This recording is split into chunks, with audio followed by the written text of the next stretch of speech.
کہ نحمد و نصلی علی رسول الکریم اما بعد فاعوذ باللہ من الشیطان الرجیم بسم اللہ الرحمن الرحیم رب اشرح لی صدری ویسر لی امری واحلل عقدۃ من لسانی یفقہوا قولی رب زدنی علما رب زدنی علما رب زدنی علما اللہم انی اسألک علما نافعا ورزقا طیبا وعملا متقبلا آمین یا رب العالمین۔ تو آج صحیح بخاری کا کورس ہے ہمارا اور کتاب العلم پر ہیں اور حدیث نمبر 93 ہے۔ تو انشاءاللہ شروع کرتے ہیں۔ اعوذ باللہ من الشیطان الرجیم بسم اللہ الرحمن الرحیم اللہم صلی وسلم علی نبینا محمد۔ تو یہ باب آج کا ہے باب من برک علی رکبتیہ عند الامام او المحدث۔ تو بابو من، باب اس کے بارے میں ہے جو، یہ مضاف مضاف الیہ ہے، برکا، تو برکا علی رکبتیہ، رکبتیہ کا مطلب ہوتا ہے گھٹنے، دو گھٹنے، تثنیہ ہے۔ تو جب انسان اپنے جس طرح سے ہم تشہد میں بیٹھتے ہیں اس پوزیشن کو کہتے ہیں کہ برکا علی رکبتیہ۔ تو جیسے کوئی انسان اس طرح سے بیٹھے، جیسے دو زانو ہو کر ہم بولتے ہیں اردو میں، جیسے تشہد میں ہم بیٹھتے ہیں، بہت عاجزی کا انداز ہوتا ہے یہ، اور انسان پوری توجہ، جیسے ہم تشہد میں جب بیٹھتے ہیں نماز میں تو ہمارا جیسے بہت خود سپردگی والا عالم ہوتا ہے کہ ہم اپنے آپ کو بالکل اللہ سبحانہ تعالیٰ کی طرف سپرد کیے ہوئے ہوتے ہیں اور بالکل ہی عاجزی کے انداز میں ہم بیٹھے ہوئے ہوتے ہیں۔ تو اس وقت جو دعا بھی مانگتے ہیں اس میں بھی یہی ہے کہ اللہ میری ساری عبادت، جسمانی، قولی، بدنی، ہر عبادت تیرے لیے ہے۔ تو گویا ایک بہت ہی اپنے آپ کو سپرد کر دینے والی بات ہے کہ انسان اپنے آپ کو بہت عاجز سمجھے اور بالکل ہی جو بات جس کے سامنے وہ اس سچویشن میں بیٹھا ہے اس کی بات پر توجہ دے۔ تو اب یہاں پر امام بخاری نے باب باندھا ہے کہ باب اس کے بارے میں جو دو زانو ہو کر بیٹھے عند الامام، امام کے سامنے، یا اول محدث، یا محدث کے سامنے۔ تو چونکہ یہ علم کا باب ہے، امام بخاری یہ اپنے باب باندھ کے یہ ثابت کرنا چاہ رہے ہیں کہ جب انسان دین کا علم سیکھنے کے لیے بیٹھا ہو، جب قرآن اور حدیث کی بات سن رہا ہو تو اس کے اندر عاجزی ہونی چاہیے، کیونکہ وہ اللہ کا کلام اور اللہ کا بھیجا ہوا علم وہ سیکھنے جا رہا ہے یا سننے جا رہا ہے۔ تو اس کے اندر اس انداز میں بیٹھا ہو کہ جیسے جو کچھ میں سنوں گا وہ میں پورے اخلاص سے سنوں گا اور اس کو میں قبول کروں گا۔ تو یہ امام بخاری ہمیں اس باب سے یہ بتا رہے ہیں کہ دین کا علم جو ہے نا وہ ایسے نہیں ہے کہ انسان، دیکھیں ہم عام طور پر علم سیکھ رہے ہوتے ہیں کسی چیز کا تو ہم اپنے عقل کو بھی ساتھ ساتھ استعمال کر رہے ہوتے ہیں کہ میرا ذہن اس چیز کو جو بھی مجھے بتایا جا رہا ہے مجھے یہ بات قابل قبول لگ رہی ہے یا نہیں لگ رہی ہے، یا ہمارے بیک گراؤنڈ میں یہ سوچ بھی ہوتی ہے، ہمیں ٹیچر کا انداز کبھی پسند نہیں آتا، کبھی یہ ہوتا ہے، جو کچھ بھی ہوتا ہے، لیکن دین کا معاملہ ایسا ہے کہ انسان کے ذہن میں یہ ہونا چاہیے کہ میں وہ عظیم علم میرے سامنے ابھی سکھایا جا رہا ہے جو کہ اللہ سبحانہ تعالیٰ نے آسمانوں سے نازل فرمایا ہے۔ تو اس کے لیے انسان کو بالکل اپنے ذہن کو یعنی کہ میری عقل پر مجھے کچھ جج نہیں کرنا، مجھے اس پر ایمان لانا ہے۔ آف کورس یہ جو خود سپردگی ہے وہ اب یہ کسی بھی پیر یا کسی بھی اس کے سامنے انسان جب تک نہیں کر سکتا جب تک اس کو پتہ ہے کہ واقعی اس آدمی سے مجھے دین کا علم مل رہا ہے اور سچا صحیح علم مل رہا ہے۔ تو یہ دوسری بات ہے، مگر اس وقت بحث یہ ہے کہ اگر انسان ایک ایسے سکھانے والے کے پاس بیٹھا ہے جس کو پتا ہے کہ وہ قرآن اور حدیث کی روشنی میں مجھے علم دے رہا ہے، تو پھر انسان کے اندر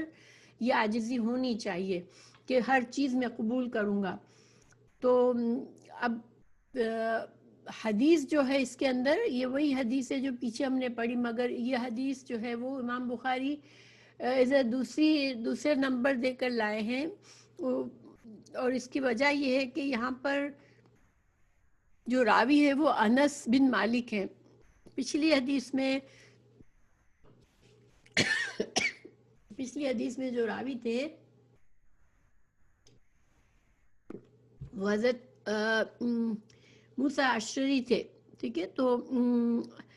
چونکہ یہ واقعہ جو ہے نماز کے فوراً بعد کا ہے، رسول اللہ صلی اللہ علیہ وسلم نے ایک دن ظہر کی نماز ارلی وقت میں پڑھی، جیسے ہی زوال ہوا اس وقت آپ نے نماز پڑھی اور پھر نماز کے بعد ممبر پہ آ کر خطبہ دیا تھا۔ تو ظاہر بہت سارے صحابہ کرام وہاں موجود تھے، تو اس وجہ سے جب اس طرح کے واقعات ہوتے تھے تو وہ حدیث کئی صحابہ سے ثابت ہوتی ہے، اور پھر اب دیکھیں کہ ہر آبزرو کرنے والے کے ذہن میں کوئی مختلف بات آ جاتی ہے، جیسے کسی کو کوئی خاص بات زیادہ یاد رہ گئی، کسی کو کوئی خاص بات زیادہ یاد آ گئی۔ تو اس حدیث میں کچھ باتیں تو وہی ہیں جو پیچھے حدیث میں ہم نے پڑھی 92 حدیث میں، اور کچھ باتیں مختلف اور نئی ہیں، اس لیے اس کو امام بخاری ایک دوسری حدیث کے طور پر لائے ہیں۔ تو پیچھے کا تھوڑا سا میں ریفریش کر دیتی ہوں تاکہ ہم لوگوں کو کنیکشن بھی پتہ چلے ان دونوں حدیثوں کا۔ پیچھے ہم نے پڑھا تھا کہ رسول اللہ صلی اللہ علیہ وسلم نے جب ظہر کی نماز پڑھائی پھر خطبہ دینے لگے تو اس وقت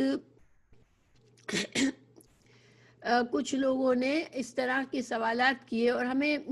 اس حدیث کی اسٹڈی کرنے میں پتہ چلا کہ کچھ منافقین بھی تھے جنہوں نے آپ صلی اللہ علیہ وسلم کو ایسے سوالات کیے جن سے آپ صلی اللہ علیہ وسلم راضی نہیں تھے، اور آپ کے چہرے پر غصہ نمایاں ہوا، اور پھر حضرت عمر رضی اللہ عنہ نے آ کر آپ صلی اللہ علیہ وسلم کے غصے کو دور کرنے کے لیے آپ کے پاس آئے اور یہ کلمات کہے کہ ہم اللہ کے رب ہونے پر راضی ہیں، اسلام کے دین ہونے پر راضی ہیں، اور محمد صلی اللہ علیہ وسلم کے نبی ہونے پر راضی ہیں۔ تو ہم نے پیچھے کی تو ماشاءاللہ جو سوالات کے بارے میں امام بخاری نے باب یہ باندھا تھا کہ بہت سارے کثرت سوال جو ہے وہ مناسب نہیں ہوتی ہے، تو وہ ماشاءاللہ اس کے سارے مسائل ہم نے پڑھ لیے تھے کہ کون سے سوالات اچھے ہوتے ہیں، کون سے سوالات دین کی محفل میں نہیں کرنے چاہیے، اور انسان کو سوالات کرتے وقت کیا نیت ہونی چاہیے۔ اب یہاں پر ہم انشاءاللہ حدیث پڑھتے ہیں تو پھر ہم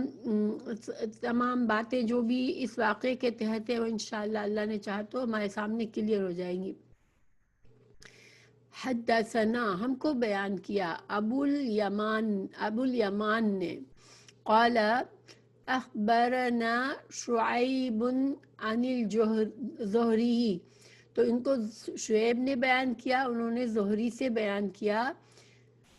قال اخبرنی انس بن مالک،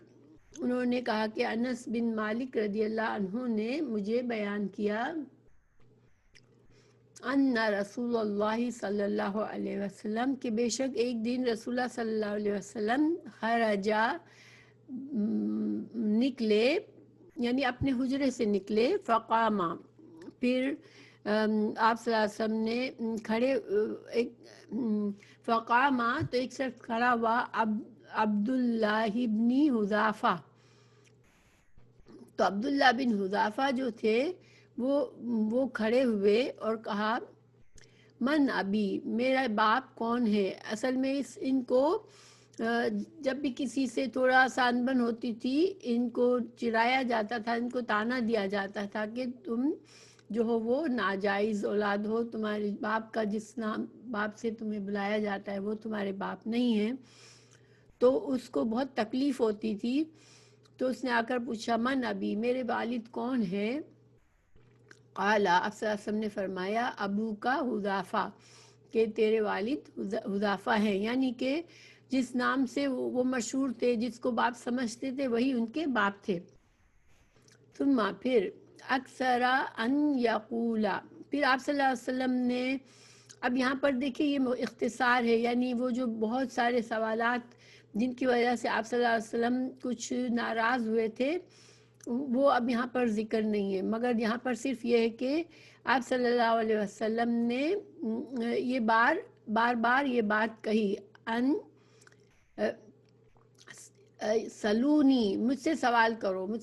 کرو، تو فبرکا، تو اب جو ہے حضرت عمر رضی اللہ عنہ نے دیکھا کہ رسول اللہ صلی اللہ علیہ وسلم کچھ ناراض ہیں، غصہ ہے ان میں غصہ ان کے چہرے پہ نظر آ رہا ہے، تو حضرت عمر آئے اور برکا علی رکبتیہ، اپنے دو زانو ہو کر بیٹھ گئے رسول اللہ صلی اللہ علیہ وسلم کے سامنے، فقال، اور کہا، رضینا باللہ ربن، ہم راضی ہیں کہ اللہ سبحانہ تعالیٰ کے ہمارے رب ہونے پر ہم راضی ہیں، وبالاسلام دینن، اور اسلام کے ہماری دین ہونے پر ہم راضی ہیں، وبمحمد، اور محمد صلی اللہ علیہ وسلم کے نبیًا، کہ ہمارے نبی ہونے پر ہم راضی ہیں۔ ثلاثاً، تین مرتبہ حضرت عمر فاروق نے یہ بات کہی، فسکتا، تو پھر خاموش ہو گئے، یعنی رسول اللہ صلی اللہ علیہ وسلم خاموش ہو گئے، ان کا غصہ کم ہو گیا۔ تو یہ جو دعا ہے رضیت باللہ، یہ ہم صبح شام ہم کی دعاؤں میں بھی ہے، رضیت باللہ ربا وبالاسلام دینا وبمحمد نبیہ، اور یہ بہت ہی خوبصورت دعا ہے، کیونکہ انسان اس میں اسلام سے، اپنے دین سے، اپنے ایمان سے مکمل طور پر رضامندی کا اظہار کر رہا ہے کہ مجھے، اب دیکھیں آپ کسی چیز سے بالکل راضی ہیں، اس کا مطلب ہے آپ اس کو پوری طرح سے قبول کریں گے اور اس پر عمل کریں گے، اسی طریقے پہ زندگی گزاریں گے۔ تو اللہ سبحانہ تعالیٰ کو اگر ہم اپنا رب ماننے پر راضی ہیں، تو گویا ہم پھر ہماری عبادات میں بھی وہ خشوع اور خضوع ہونا چاہیے، ہماری عبادات میں خوشی ہونی چاہیے، سستی نہیں ہونی چاہیے، اور ہمیں جو کچھ بھی عبادات کے کام ہیں، اللہ سبحانہ تعالیٰ کے رضامندی کے کام ہیں، ان کو ہمیں خوشی سے کرنا چاہیے۔ ہمارے اندر خود بخود ایک جذبہ ہونا چاہیے کہ میں خوش ہوں، کہ مجھے معلوم ہے اللہ میرا رب ہے، میں خوش ہوں کہ مجھے یہ علم دیا گیا، تو میں اس رب کی پرستش کروں کہ وہ مجھ سے راضی ہو جائے۔ پھر بالاسلام دینہ، تو اسلام جو ہے، اگر ہم اسلام سے راضی ہیں تو پھر اسلام کا کوئی حکم ہمیں تردد نہیں ہونا چاہیے کہ مجھے میں اس کے لیے تیار نہیں ہوں، یا مجھے یہ کام ذرا مشکل لگتا ہے، نہیں، سمعنا واطعنا، کیونکہ اسلام سے اگر میں راضی ہوں کہ میں مسلمان ہوں، تو پھر مسلمان کو جو کچھ، ایک مسلمان کو جو باتیں مسلمان بناتی ہیں، دیکھیں صرف نام نہیں ہے مسلمان ہونا، ایک ٹائٹل نہیں ہے، بلکہ ایک طریقہ زندگی ہے، تو پھر مجھے جو طریقہ زندگی اسلام بتا رہا ہے، میں خوشی خوشی قبول کرتا ہوں، اور محمد صلی اللہ علیہ وسلم کے نبی ہونے پر میں خوش ہوں، تو گویا آپ صلی اللہ علیہ وسلم کے تمام فرامین کو میں سنتا ہوں، تو میں فوراً سے باقی ساری چیزیں چھوڑ دیتا ہوں، میں انہی پر عمل کرتا ہوں،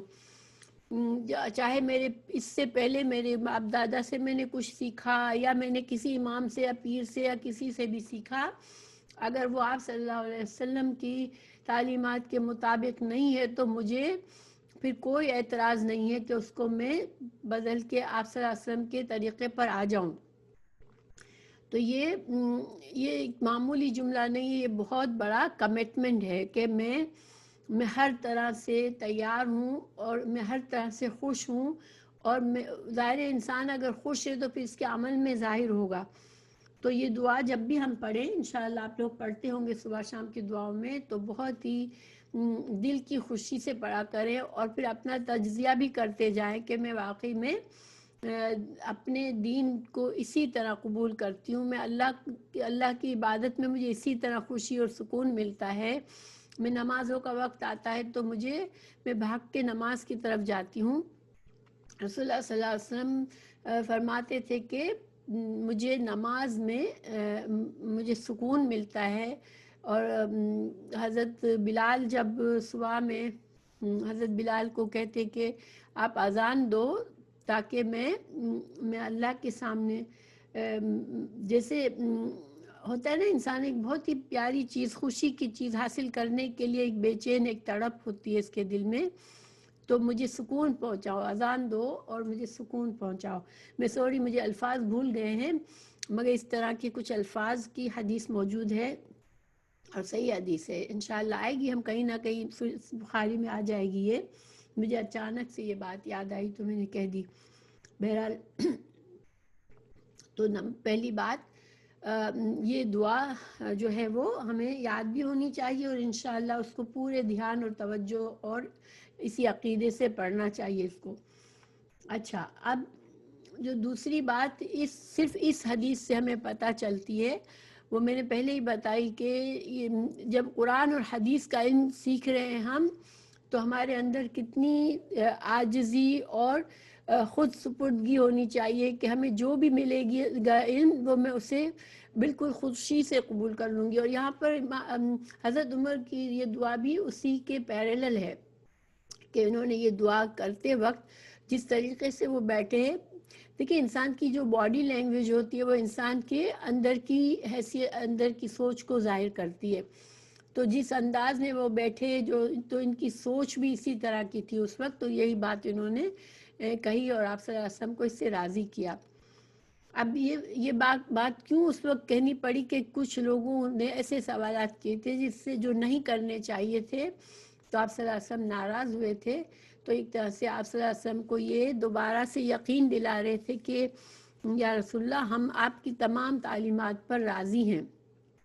اور ہم آپ کے طریقے پر چلنے پر راضی ہیں. اچھا, تو یہاں پر یہ پوری حدیث نہیں ہے, یہ لمبی حدیث ہے. امام بخاری نے اس حدیث کو اور دوسرے مقامات پر لائے ہیں تو ہر جگہ پر تھوڑا تھوڑا اس باب کے مطابق ایک ٹکڑا لائے ہیں. تو انشاءاللہ میں ان تمام باتوں کو آپ کو بتاؤں گی تاکہ ہمیں پوری طرح سے اس حدیث کے مسائل پتہ چل جائے. تو حدیث میں یہ تھا جو میں خلاصہ بتاتی ہوں, جو مختلف حدیث میں جو زیادتی ہے تھوڑی تھوڑی سی. تو اس میں یہ تھا کہ رسول اللہ صلی اللہ علیہ وسلم ایک بار ظہر کی نماز کے بعد اول وقت میں پڑھی اور پھر منبر پر آئے. تو امام بخاری نے ایک باب باندھا ہے کہ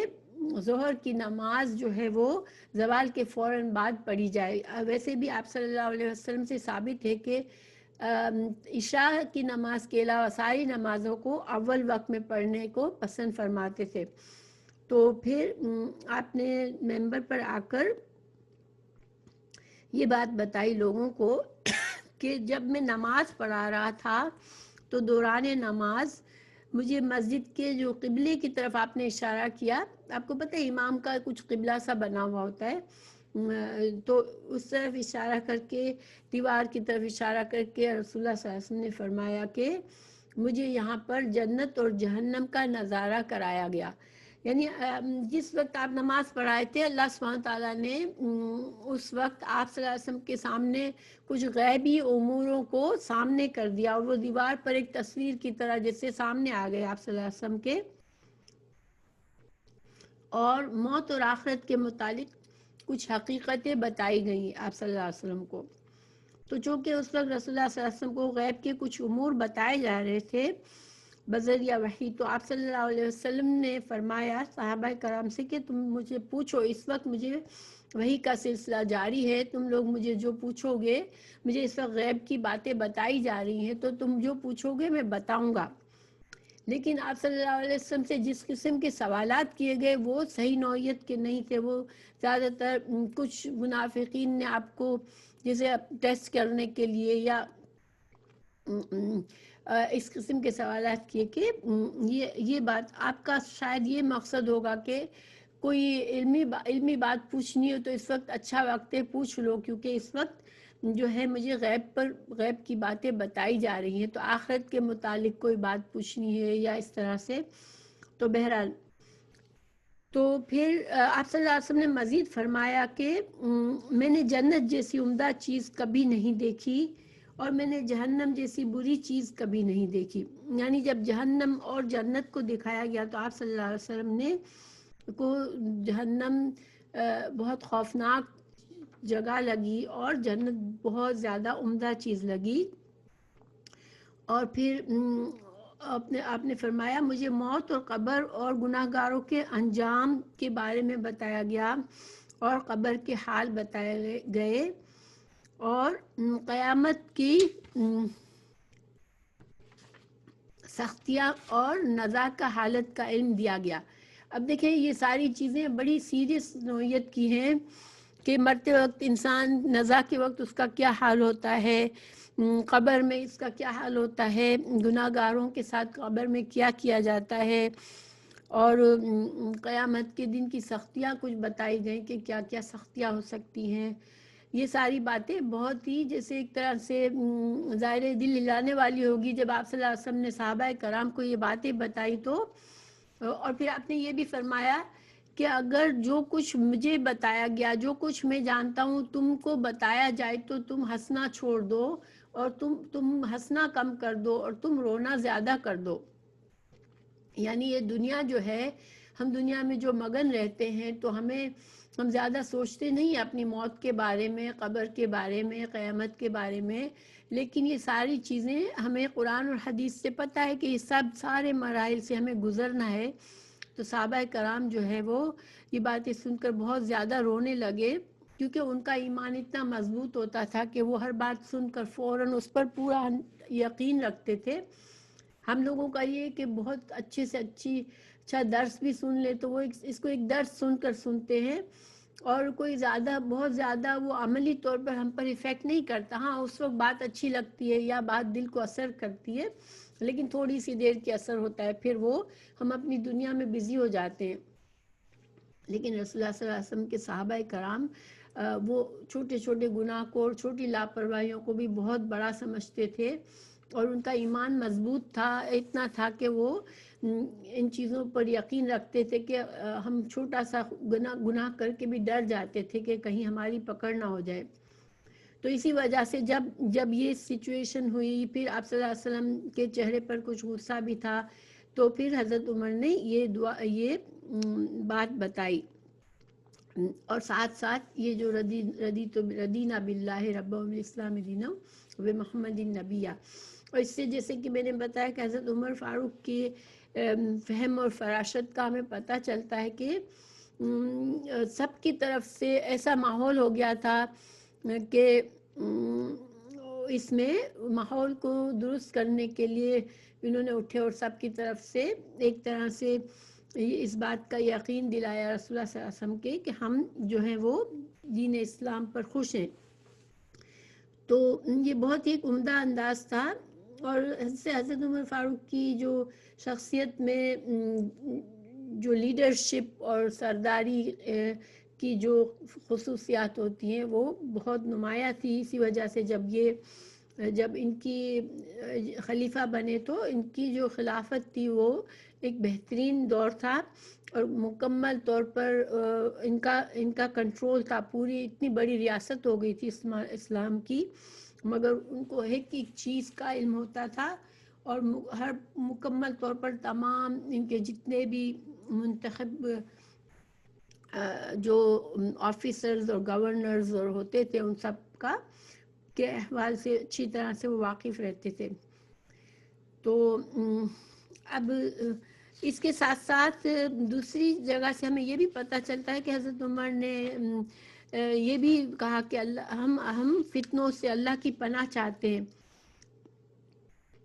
کہ چونکہ جو باتیں ہیں قبر کا فتنہ ہے یا قیامت کے دن کی ہولناکیاں ہیں یا آخرت کے جو بھی احوال ہیں جس میں انسان اس انسان کے اوپر جو بھی آزمائشیں ہوں گی یا جو بھی مشکل وقت ہوگا یا دنیا میں بھی ظاہری بات ہے انسان کو فتنے میں پڑ جاتا ہے انسان، تو انہوں نے یہ بھی دعا مانگی کہ ہم فتنوں سے اللہ کی پناہ چاہتے ہیں. تو یہ تھوڑا سا خلاصہ ہے، ٹھیک ہے، اس حدیث کا. میں امام بخاری نے کہاں کہاں لائے ہیں اور پھر تھوڑا سا ہم اور بھی بات کریں گے، غور و فکر کریں گے اس پر.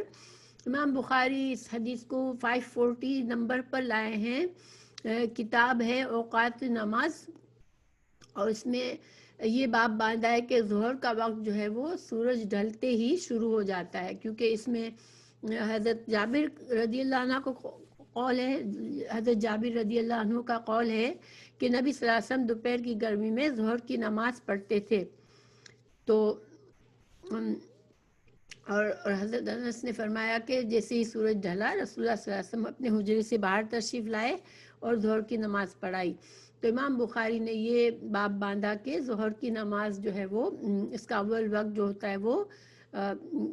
سورج ڈھلتے ہی شروع ہو جاتا ہے. اور آپ صلی اللہ علیہ وسلم کا معمول ہوتا تھا کہ زیادہ تر آپ جو ہے وہ اول وقت میں نماز پڑھاتے تھے.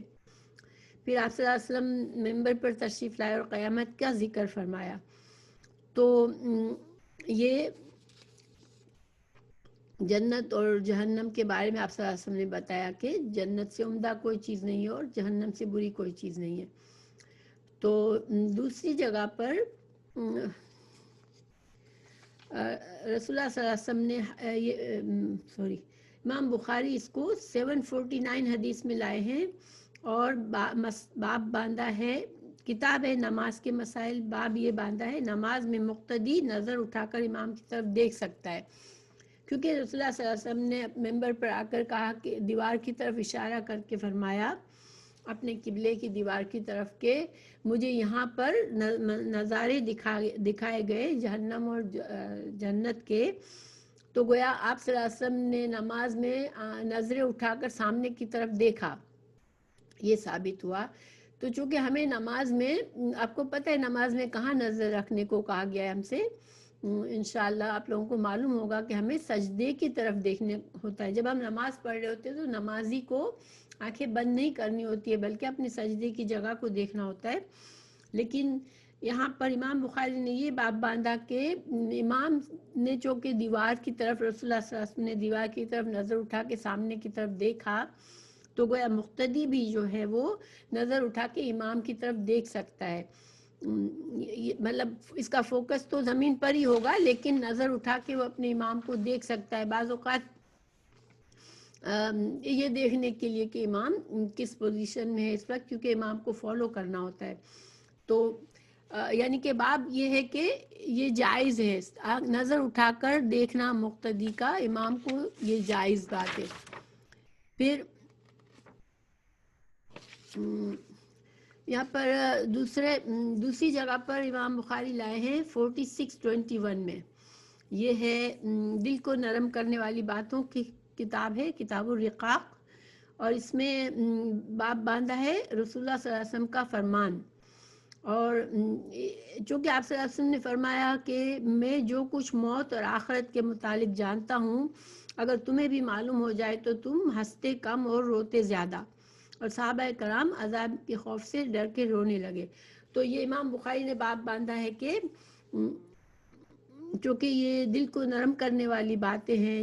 جب کوئی انسان کو موت کے بارے میں بتایا جاتا ہے، آخرت کے بارے میں بتایا جاتا ہے، عذاب کے بارے میں بتایا جاتا ہے، تو ان چیزوں سے دل نرم ہوتا ہے. رسول اللہ صلی اللہ علیہ وسلم نے بھی حدیث ہے آپ کی کہ آپ صلی اللہ علیہ وسلم نے فرمایا کہ میں تم کو منع کیا کرتا تھا کہ تم قبروں کی زیارت کرو، لیکن اب تم کو یہ صحیح مسلم کی حدیث ہے، رسول اللہ صلی اللہ علیہ وسلم نے فرمایا میں تمہیں زیارت قبور سے منع کرتا تھا، سو اب تم زیارت قبور کر لیا کرو، اس لیے کہ وہ تم کو آخرت کی یاد دلائے گی. یعنی کہ کس وجہ سے قبروں پر جانے کی اجازت دی آپ صلی اللہ علیہ وسلم نے کہ انسان وہاں جائے تو اپنی آخرت کو یاد کرے کہ ایک دن میرا بھی یہی ٹھکانہ ہوگا، تاکہ اس کے دل نرم رہے اور تاکہ اس کو یہ احساس رہے کہ مجھے آخرت کی تیاری کرنی ہے. تو انسان دیکھیے یہ دنیا بہت زیادہ انسان کو غافل کرنے والی ہے. ہم ایک ہمارے کتنے لوگ دنیا سے ہم جاتے ہوئے رخصت ہوتے ہوئے دیکھتے ہیں. وہ لوگ ہمارے ساتھ اٹھتے بیٹھتے تھے، وہ چلے جاتے ہیں. کچھ دنوں کے بعد لائف بیک ٹو نارمل ہو جاتی ہے. ہر انسان اپنے کام میں لگ جاتا ہے اور یہ بھول جاتا ہے کہ ایک دن میری باری بھی آئے گی. اور اپنی موت کو ہم پسند نہیں کرتے زیادہ موت کے بارے میں سوچنا، لیکن موت کے بارے میں سوچنا یہ ان اے وے ہماری آخرت کے لیے اچھا ہے، تاکہ ہم کچھ نہ کچھ اس کی اگر سوچیں گے تو پھر ہم اس کی تیاری بھی کریں گے انشاءاللہ. تو دوسری بات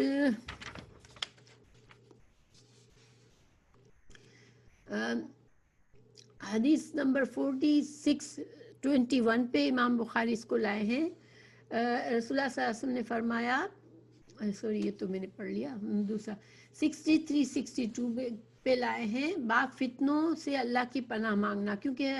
اس حدیث میں حضرت عمر رضی اللہ عنہ نے دعا فرمائی کہ ہم فتنوں سے اللہ کی پناہ مانگتے ہیں. تو دیکھیں ویسے بھی ہم کو بھی سکھایا گیا ہے، اور رسول اللہ صلی اللہ علیہ وسلم کا یہ معمول بھی تھا کہ فتنوں سے پناہ مانگتے رہتے تھے. ہمیں نماز میں تشہد میں جب درود شریف پڑھ لیتے ہیں تو اتحیات اور درود شریف کے بعد جو مسنون دعا سکھائی گئی ہے وہ میں پڑھتی ہوں. اس میں بھی اللہم انی اعوذ بک من عذاب القبر واعوذ بک من فتنة المسیح الدجال واعوذ بک من فتنة المحیا والممات اللہم انی اعوذ بک من المعصم والمغرم. یا اللہ میں تیری پناہ میں آتا ہوں عذاب قبر سے، تیری پناہ میں آتا ہوں دجال کے فتنے سے، اور تیری پناہ میں آتا ہوں موت و حیات کے فتنے سے. الہی میں گناہوں سے اور قرض سے تیری پناہ مانگتا ہوں. تو دیکھیں یہ سارے فتنے انسان کوئی بھی اس سے نہیں بچ سکتا. قبر کا فتنہ ہے یا قبر کا فتنہ کیا ہے، جو منکر نکیر آ کے سوال کریں گے، ٹھیک ہے. تو ہم اور اس دجال کا بھی آنا ہے، اور اس کے علاوہ بھی دنیا میں بہت سی زندگی اور موت کے بہت سی آزمائشیں ہیں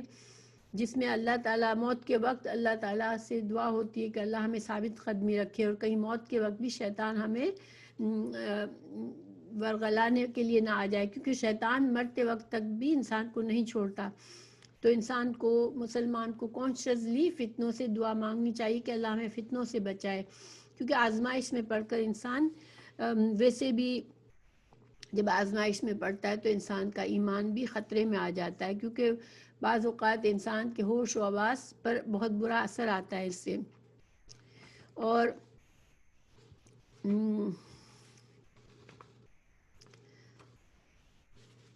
اس کے علاوہ دیکھیں اگر ہم جنرلی دیکھیں انشاءاللہ تو ہمیں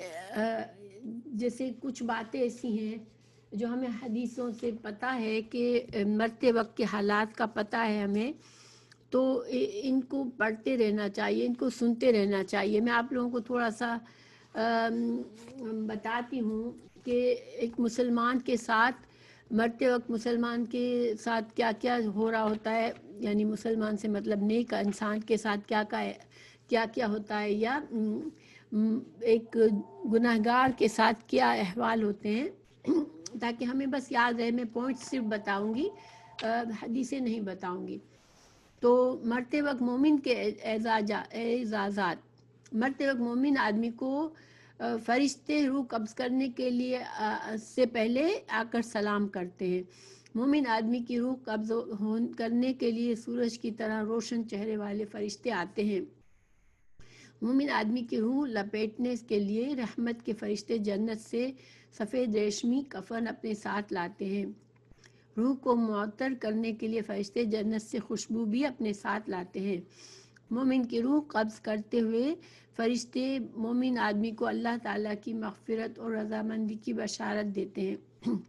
مومن آدمی کی روح جسم سے نکلتی ہے تو اس سے روئے زمین سے پائے جانے والی بہترین مشک جیسی خوشبو آتی ہے.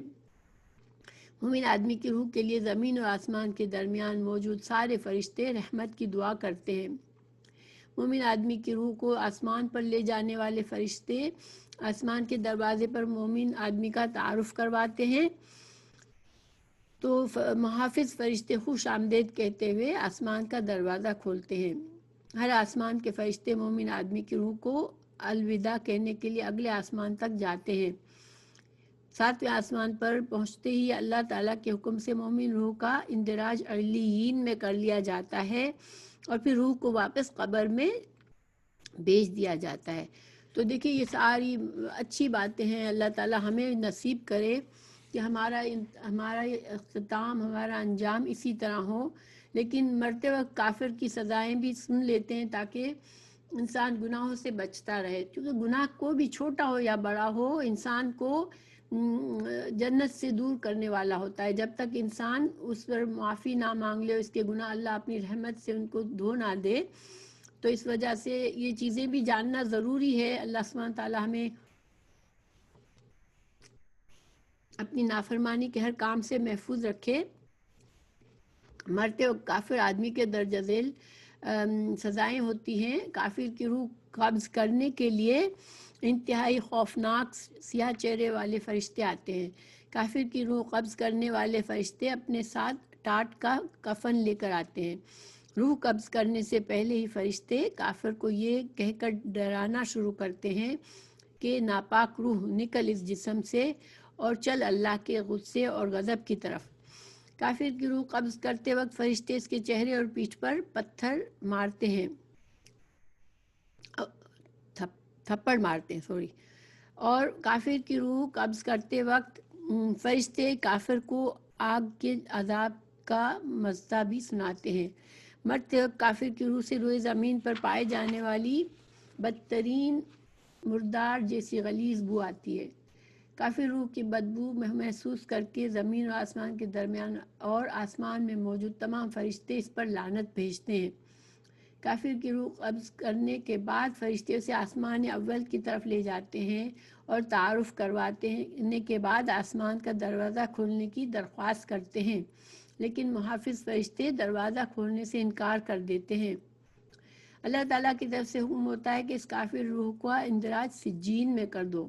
سجین میں اندراج کے بعد کافر کی روح کو بڑی ذلت کے ساتھ آسمان اول سے زمین پر پٹخ دیا جاتا ہے۔ تو اس کے علاوہ قبر میں بھی دیکھیں، قبر میں بھی بہت سی یا تو نعمتیں ہیں یا قبر میں بہت سے عذاب ہیں، تو اس کو بھی ذرا سا ایک نظر دیکھ لیتے ہیں، صرف خلاصہ بتا رہی ہوں، ٹھیک ہے۔ مومن آدمی کو قبر میں درج ذیل 10 نعمتیں ملتی ہیں۔ قبر میں اطمینان اور بے خوفی کی کیفیت، جہنم سے بچنے کی خوشخبری، جنت کی بشارت اور جنت میں اپنی نعمتوں بھری آرام گاہ کا دلکش نظارہ، جنت کی نعمتوں سے مستفید ہونے کے لیے جنت کی طرف ایک دروازہ، جنت کے بستر اور جنت کا لباس،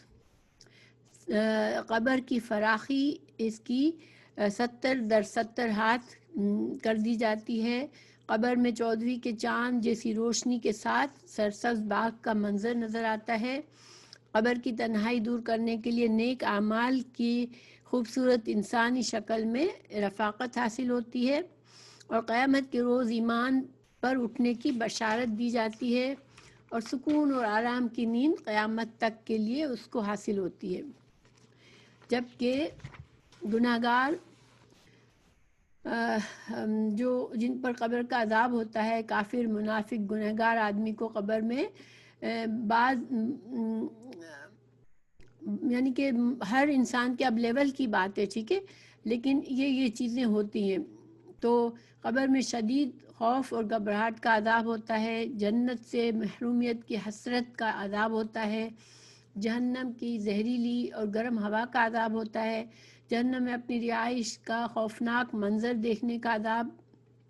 آگ کے بستر کا عذاب، آگ کے لباس کا عذاب، قبر کے شکنجے میں جکڑے جانے کا عذاب، لوہے کے گرزوں میں سے مارے جانے کا عذاب، سانپوں اور بچھوؤں کے ڈسنے کا عذاب، برے اعمال کا انتہائی مکروہ انسانی شکل میں آ کر ڈرانے کا عذاب، یعنی اسی کے اعمال اس کو آ کر ڈراتے ہیں مگر بہت بری شکل میں آتے ہیں۔ گنہگار آدمی قبر میں انتہائی گھبراہٹ اور خوف کے عالم میں اٹھ کر بیٹھتا ہے۔ سوال و جواب میں ناکامی کے بعد گنہگار آدمی کو پہلے جنت کا نظارہ کروایا جاتا ہے اور اسے بتایا جاتا ہے کہ اللہ تعالیٰ نے تجھے اس نعمت سے محروم کر دیا ہے۔ جنت دکھانے کے بعد گنہگار آدمی کو جہنم میں اس کی قیامگاہ دکھائی جاتی ہے۔ اسلام کے بارے میں جس شک و شبہ میں رہتے ہوئے گنہگار آدمی نے زندگی گزاری تھی، قیامت کے روز اسی شک و شبہ پر اسے اٹھنے کا مژدہ سنایا جاتا ہے۔ اللہ سبحانہ تعالیٰ ہمیں محفوظ رکھے۔ لیکن یہ چیزیں ہیں نا، اگر ہم بالکل ان پر غور نہیں کرتے نا تو دنیا انسان کو سب کچھ بھلا دیتی ہے۔ لیکن جتنا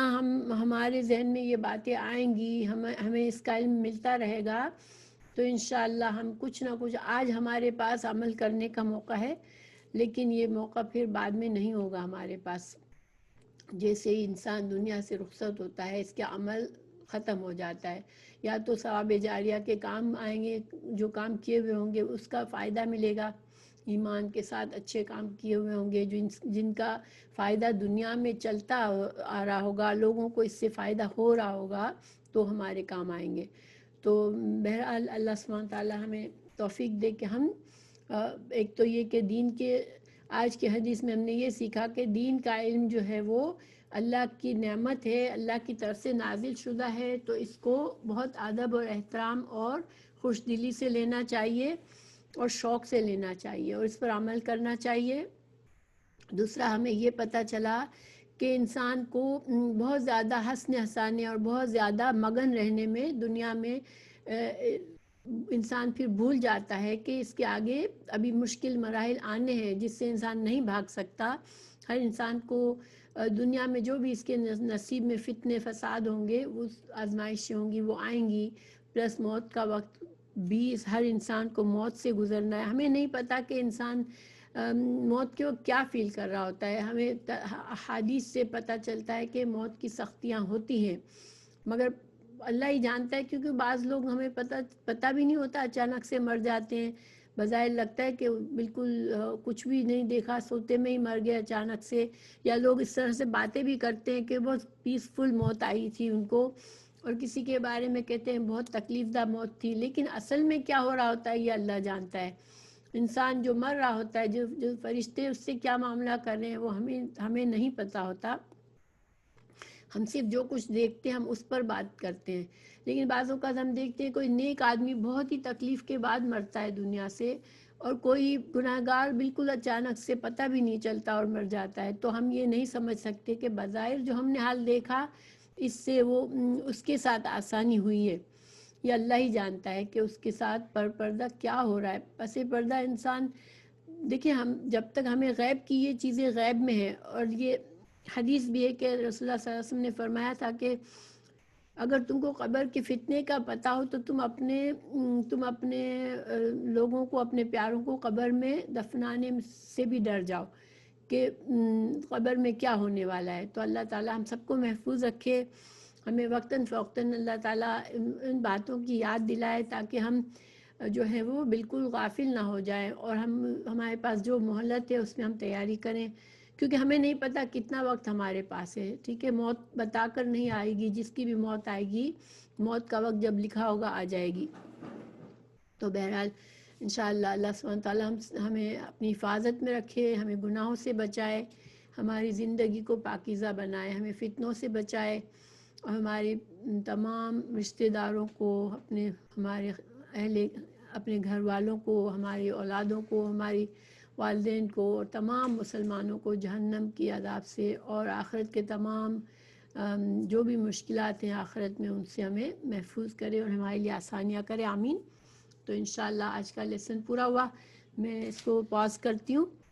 اور اگر آپ کو کوئی سوال کرنے ہیں تو کر سکتے ہیں آپ لوگ۔